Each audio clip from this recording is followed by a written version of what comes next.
Love him or hate him, agree with his politics or don't, Donald Trump understood one truth about the modern world better than almost anyone alive right now.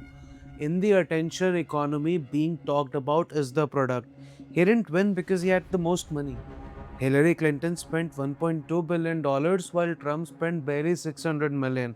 She outspent him by more than double. He didn't win because of policy, he didn't win because the establishment backed him. He won because he was everywhere, constantly. You couldn't escape him. This episode is a strategic breakdown, it's not a political one. This is how Trump hacked the attention economy and why, in a noisy market, invisibility is the most dangerous thing that can happen to your brand. Let's go. In 2016, something unprecedented happened in American politics. One candidate generating an obscene share of what's called earned media, coverage that you don't pay for. Between the campaign launch and November 2016, Trump generated an estimated $5 billion in earned media. Hillary Clinton about $2 billion. On top of that, Clinton also spent about $1.2 billion in advertising. So Trump got $5 billion in free coverage while Clinton got 2 free plus 1.2 paid, but Trump won. The media didn't cover him out of love. They covered him because he was a machine that generated clicks, views, and engagement. He was a story factory, and this wasn't luck, it was a system. Most politicians miss this.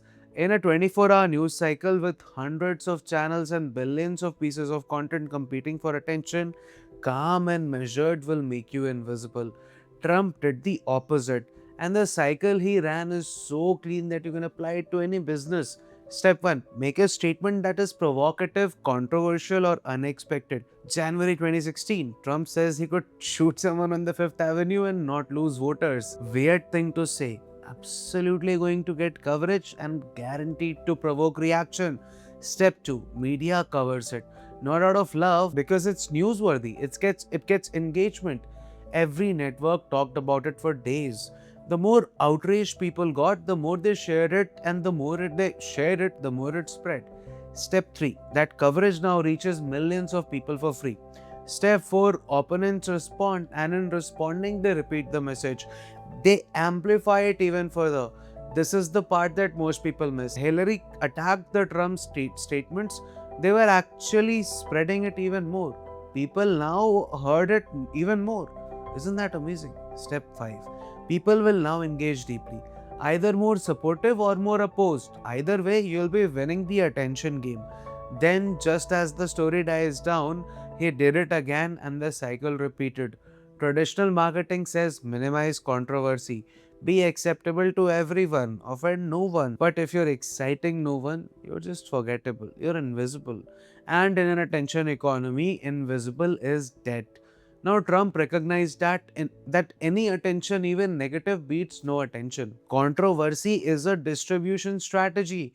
When you provoke a strong reaction, people share your message for free. I'm not saying everyone should operate this way, no. But the principles matter if you're building anything in a crowded market. Now, before social media, reaching voters meant going through gatekeepers, pitching media people, hoping they covered you fairly, and buying expensive ads. Now, Trump realized something profound. He did not need the gatekeepers anymore.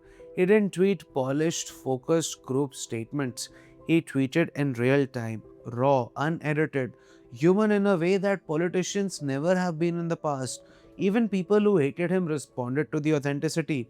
Every tweet was a mini attention device engineered to provoke, engineered to spread. He controlled the news cycles not by managing his message, but by being so unpredictable that even the media couldn't help but cover him.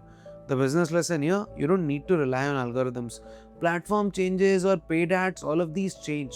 If your content is interesting, shareable, and authentic enough, people will feel compelled to spread it. And congratulations, you're now building your own distribution channel this way. That's what Twitter was for Trump. But the deeper playbook came from somewhere else. Trump spent 14 years as the celebrity face of WWE. He hosted WrestleManias, he had matches, he was part of storylines. And if you miss what he learned from that, you miss half the strategy. WWE understands something that politics does not. People don't watch wrestling for wrestling technique.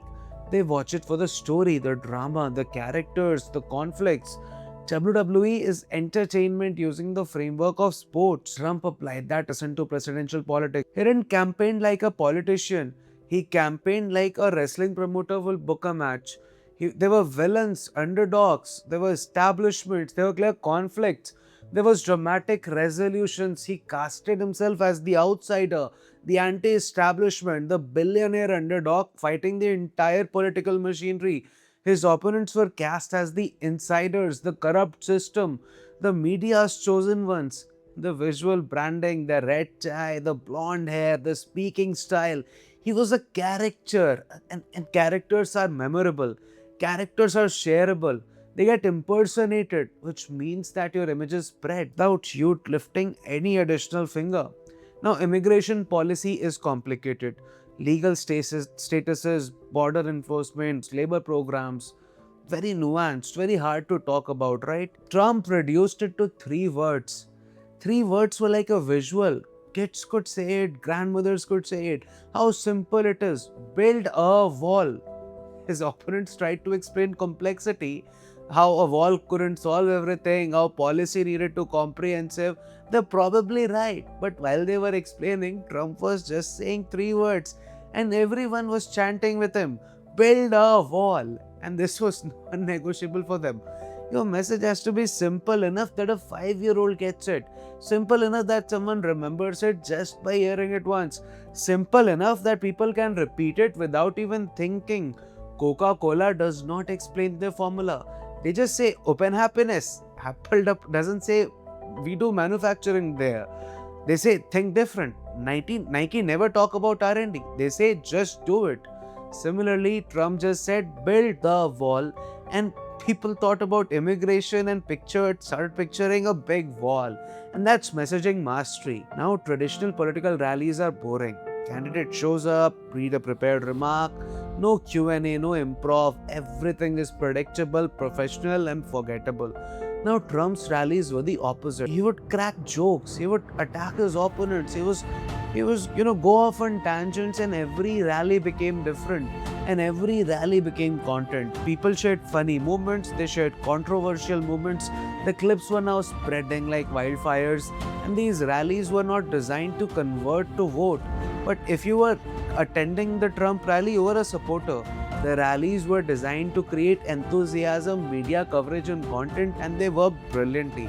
Trump had 59 rallies in the general election, and each one dominated news for hours. Each one created shareable social media content.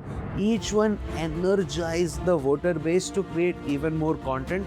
And this is why traditional analysis missed what was happening.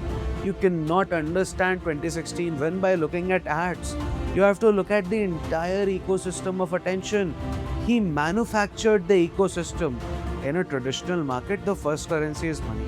But in attention economics, the first currency is attention. Why?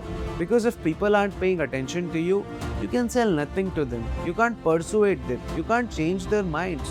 They don't even know that you exist, right? Attention, then trust, then persuasion, then conversion, and finally loyalty. If you don't have attention, nothing else matters. Now, pollsters looked at Trump's unfavorable ratings. They were high. He shouldn't be able to win with 60% people not being in his favor, right? But he did because his attention level was unprecedented. In a crowded market, attention trumps favorability. If I can either be loved by 30% of the market or known by 100%, I'll choose B every day of the week. You can build favorability, but you can't build anything if you're invisible, right? So most businesses don't need to do a lot. Instinct comes from the world where media was scarce. But that world has changed. Now there are infinite choices. Attention is the new scarce resource. And the entity that captures the most attention wins. Now everything I just laid out is a tactical breakdown. This is not an endorsement. This is optimizing for attention. That is not the same as optimizing for truth. It can spread misinformation, it can amplify division, it can make politics like entertainment and not governance. But if you understand the game, you can play it ethically. You don't need to lie to get attention. You don't need to be inflammatory. You just need to be interesting. You need a point of view. Here are 7 principles if you're building a business, brand, or anything that needs to break through to people. 1. Attention precedes everything. Without it, nothing else matters. Second, controversy is a distribution strategy. Not for its own sake, but Don't be afraid of offending people that stand for nothing. 3. Simplicity wins over complexity. Reduce your core message to its simplest possible form. 4. Make your message shareable. It should be easy to repeat. It should be easy to remember. It should be sticky without effort. 5. Entertainment value matters.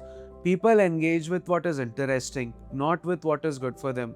6. Direct communication beats mediation. Build your own channels. Skip the gatekeepers. 7. Character beats credentials. People connect with people they know, like, and trust, and not with resumes or logos or brands. Trump's opponents had more qualifications, but he was more interesting. And now interesting wins. So if you're building something, this is how the game works now.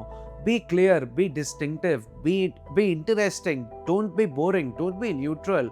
Because boring will lead to being invisible, and invisible means that you've already lost even before starting. I hope you like the video. If you like it, subscribe to the channel. Share this video with someone who might find this valuable. Like the video. In the next episode, we're gonna break down some other person, and we're gonna figure out how businesses and institutes scale and how to take control of narrative and use it to transform industries. See you in the next video. I'm very excited for it. I hope you are as well. If you want to watch it first, subscribe to the channel and hit the notification button. I'm gonna see you in the next video. Till then, take care.